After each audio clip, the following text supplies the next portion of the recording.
Nós temos tratado com bastante consistência de um assunto aqui no Novo Dia, na programação da CNN Brasil, a fome. Não é? Basta circular pelas nossas cidades para ver a quantidade de gente que tem morando nas ruas, a quantidade de gente que tem pedindo alguma espécie de auxílio, de ajuda para conseguir comer. Né? Nós estamos vivendo uma crise econômica que dura praticamente 8, 7 anos, ali desde 2015, mais ou menos.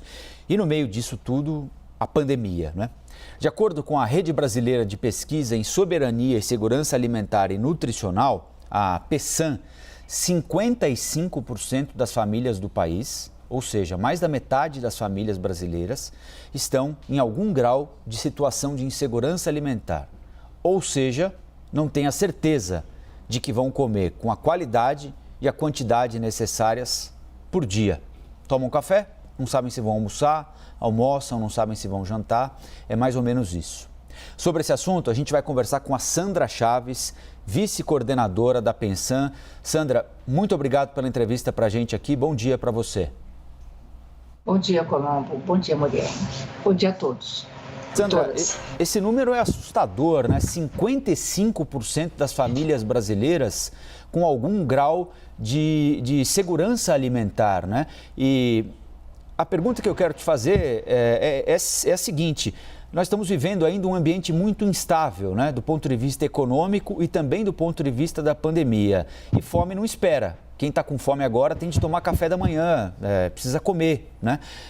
Como é que a gente faz para resolver uma situação urgente que depende de questões que demandam tempo para serem resolvidas, a economia melhorar, a renda melhorar, gerar mais emprego? Como é que a gente combina a pressa da fome com a demora da recuperação econômica?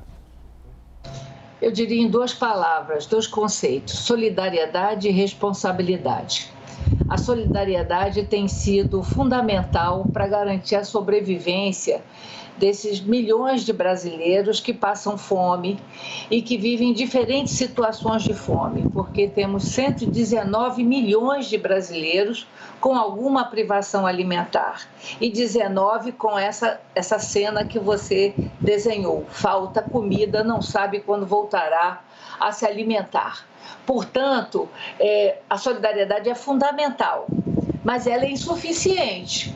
Enquanto a solidariedade acontece, precisamos da responsabilidade do Estado e do conjunto da sociedade. Não dá para fazer todas as mudanças estruturais a curto prazo? Precisamos do Bolsa Família, de programas de transferência de renda. Tem a ele o nome Bolsa Família, auxílio emergencial, mas com dignidade. Dignidade no acesso, dignidade no valor.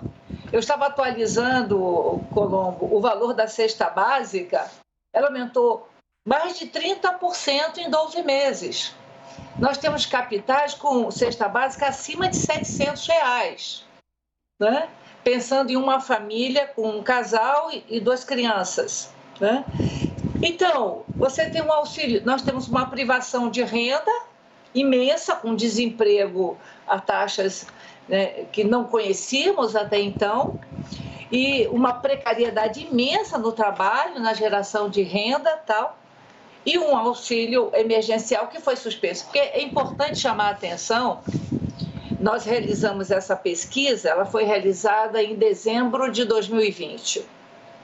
Estava vigente o auxílio emergencial de R$300 para um número relativamente grande de pessoas, de famílias.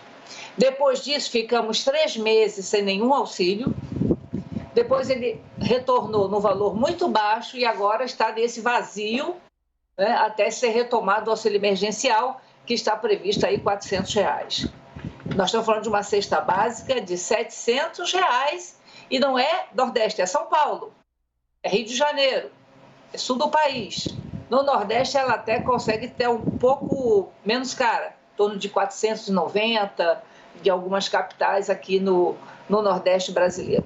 Portanto, aí me parece é um problema de responsabilidade, porque o Estado, enquanto age na economia, age na regulação de preço dos alimentos, na oferta de alimentos a custos subsidiados para garantir o acesso de todos, de toda a população a cesta básica, tem que também ter uma transferência de renda que garanta a movimentação da economia e o acesso ao alimento.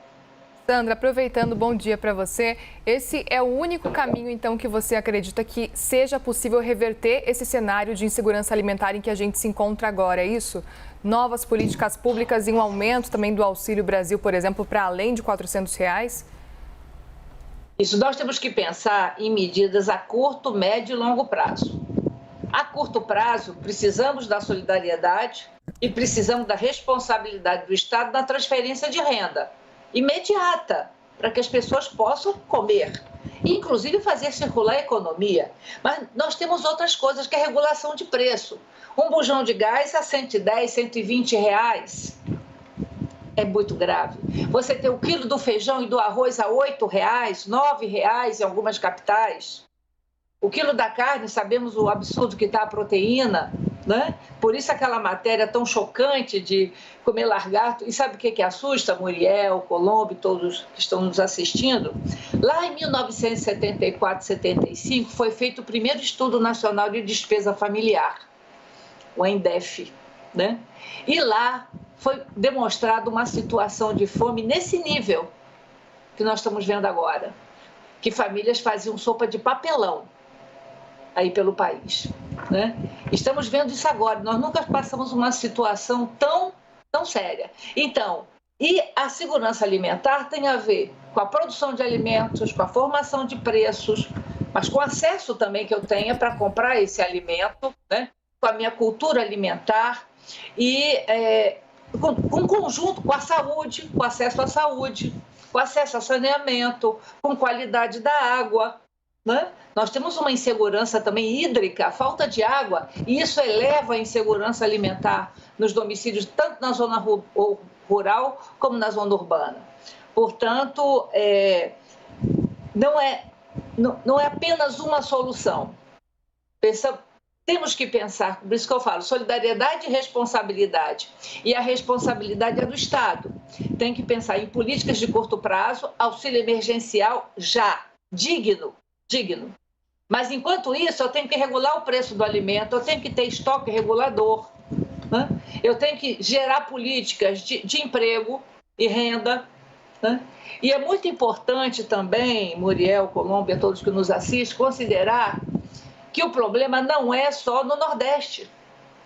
Por exemplo, no melhor momento da nossa trajetória virtuosa, né, nós chegamos a ter 77% de domicílios no Brasil em situação de segurança alimentar, sem preocupação de faltar dinheiro para comprar comida, mais ou menos 2013, 2014. No Sul-Sudeste, isso chegava a 85% dos domicílios. No Nordeste, chegava a 62% dos domicílios. Nós reduzimos a desigualdade, mas havia uma desigualdade, né? Com a crise toda que veio se instalando a partir de 2016, também a região sul-sudeste está em situação grave. Eles passaram a ter 53% de domicílios em segurança alimentar. Então, caiu de 85 para 53. Mas o Nordeste, como estava um pouco abaixo, piorou. Nós ficamos com 28% de domicílios só em segurança alimentar. Então, o que nos dá 72% dos domicílios no Nordeste em segurança alimentar. Então, a situação, que isso também implica numa responsabilidade do Estado e da sociedade para promover a equidade. Porque o Brasil não vai sair dessa situação se não promover políticas mais igualitárias. Nós conversamos com a Sandra Chaves, que é vice-coordenadora da rede Pensan. Sandra, muito obrigado pela entrevista e a gente volta a conversar em breve. Tomara com novidades, com notícias melhores. Muito obrigado. Bom dia, tchau. Bom dia.